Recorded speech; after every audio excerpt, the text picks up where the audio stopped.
मेरा नाम भारत राजप्रीत है। एक समय था जब गांवों से शहरों की तरफ लोगों का पलायन शुरू हुआ था। रोजगार का माहौल था और रोजगार की तलाश में लोग शहरों में जा रहे थे। उसी समय में मेरे घर में भी गायों का माहौल था। मेरे पिताजी, मेरे दादाजी सभी गाय पर काम करते थे। पर उसी रोजगार की दौड़ के अंदर मेरे दादाजी बॉम्बे गए, मेरे पिताजी जोधपुर पहुंचे और उसी रोजगार की दौड़ में हमने भी पढ़ाई को शुरू किया। उस पढ़ाई को करते हुए इंजीनियरिंग करने के बाद में नौकरी के लिए कई कॉरपोरेट कंपनियों में काम किया। वो करने के बाद में जो खालीपन आज आप सभी महसूस कर रहे हैं इस महामारी काल में, उसी खालीपन को 2016 में मैंने महसूस किया।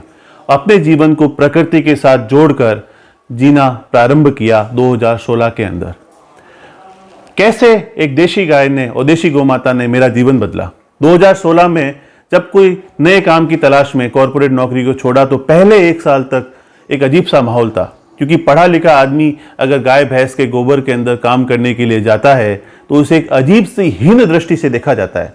उसी हीन दृष्टि का शिकार शुरू में मैं भी हुआ, पर उसको छोड़कर मैंने मेरे जीवन को इसी गौमाता के साथ और गाय के साथ जीना प्रारंभ किया।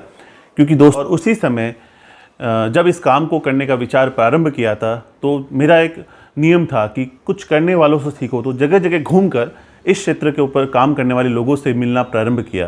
तो दो चीज़ें थी, एक तो दान आधारित मॉडल जो गौशालाओं के अंदर चल रहा था, और दूसरी चीज़ थी जो कि कमर्शियल और बहुत ज़्यादा कमर्शियल था।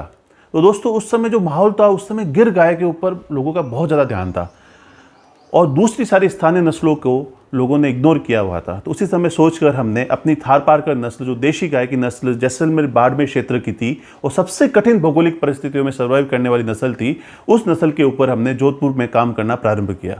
जब हम गाँव में गए तो वहाँ पर दोस्तों हुआ क्या था कि एचएफ जर्सी गाय और भैंस वंश ने ज़्यादा कब्जा करके रखा हुआ था और देशी गाय पर लोगों ने ध्यान नहीं दे रहे थे और सिर्फ खुले में चरकर वो गाय 2-4 लीटर दूध दे रही थी। तो उन गायों को हमने कलेक्ट किया, एक अच्छे नंदी का प्रयोग किया। जो गाय गाँवों के अंदर 2-4 लीटर दूध दे रही थी, उन्हीं का 2-3 लीटर दूध हमारे यहाँ पे बढ़ा ध्यान रखने पर।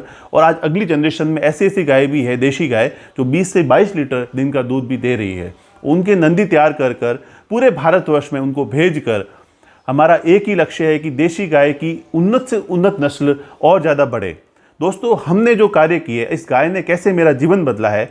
आज हम एक ट्रेनिंग सेंटर चलाते हैं जिसमें युवाओं को देशी गाय के ऊपर काम करने के लिए हम प्रोत्साहित करते हैं और कैसे उसमें वो फ़ायदा ले उसके लिए हम काम करते हैं।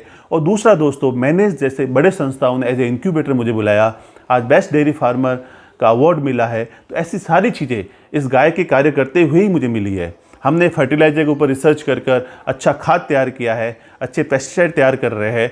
उसके अलावा गोबर के गौमूत्र और गोबर, इन दोनों से ये कैसे व्यापार का या कारखानों का रॉ मटेरियल बने, उसके लिए हम काम कर रहे हैं।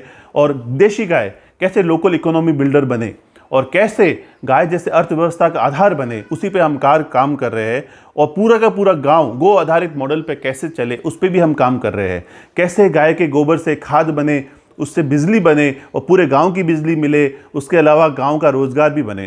दोस्तों, बड़ी विडंबना रही है कि गांव से हम बाहर भी निकलने लग गए और जो आयात होता था गांव में वो बहुत ज़्यादा बढ़ गया। अब चीज़ों में ऐसा हालात हो गए हैं कि हर चीज़ गांव में बाहर से आती है, दूध भी गांव का बाहर से आता है, हर चीज़ गांव की बाहर से आती है। उसी को हमें बदलना है। गाय के कार्यों का एक बिल्कुल अनऑर्गेनाइज सेक्टर था ये। इस अनऑर्गेनाइज सेक्टर को ऑर्गेनाइज करने पे हमने अभी कार्य करना प्रारंभ किया है। आज देश की टोटल एग्रीकल्चर का 25% हिस्सा सिर्फ देशी गाय का दूध या सिर्फ दूध ही है। तो उसी दूध को अच्छी तरह से मार्केट करें, इस पर भी हमने काम शुरू किया है। आज कैसे टूरिज्म बन सकता है, इस टूरिज्म पे हमने काम शुरू किया है। इसके अलावा बुल पावर टेक्नोलॉजी पे हमने काम शुरू किया है। पंचगव्य से कैसे इलाज हो सकते हैं, उस पर भी हम काम कर रहे हैं। इस देशी गाय ने एक बहुत बड़ा बदलाव मेरे अंदर दिया है। अगर एक कॉरपोरेट फील्ड में काम करता तो आप तक, आप भाइयों तक, आप सभी तक आने का ये मौका नहीं मिलता।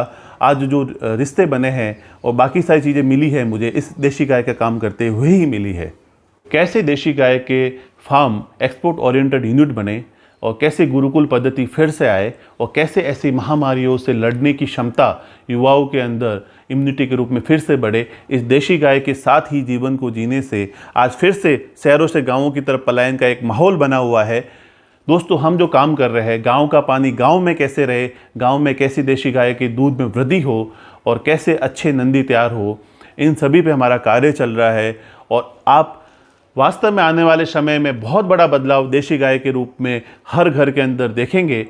अगर आपको स्वस्थ रहना है तो आपको गाय के साथ जुड़ना होगा और मेरे जीवन का भी बदलाव इस देशी गाय के कारण